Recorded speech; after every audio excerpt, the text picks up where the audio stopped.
నమస్కారం అండి. నేను తనూజ గారి పేరు వాడుకొని పెద్ద స్కామ్ చేసేసానంట. మొన్న ఒక బామ్మర్ది నాకు కామెంట్ పెట్టాడు. ఆ? ఒక్క మాట అడుగుతాను. నిన్న మీరు ప్రొద్దుటూరుకు వచ్చిన వాళ్ళు ఎవరన్నా నా వీడియో చూస్తుంటే అక్కడ రాయల్ కౌంటరీ రెసిడెన్స్లో ₹200 టికెట్ రేట్ కాకుండా మిమ్మల్ని ఫ్రీగా లోపలికి పంపించారా?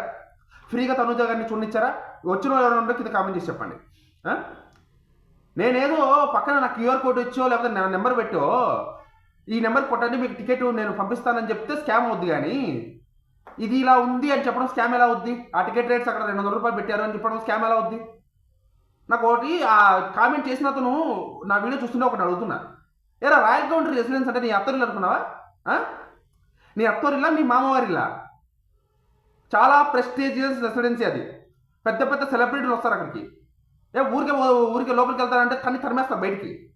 బయట లోపలికి వెళ్తే బయటకు వచ్చి పడతావు. స్కామ్ అంట స్కాము. మాట్లాడేటప్పుడు జాగ్రత్త. ఎవడు ఇక్కడ స్కామ్ చేసి బతకడానికి అవసరం లేదు, నాకు లేదు. అర్థమైందా?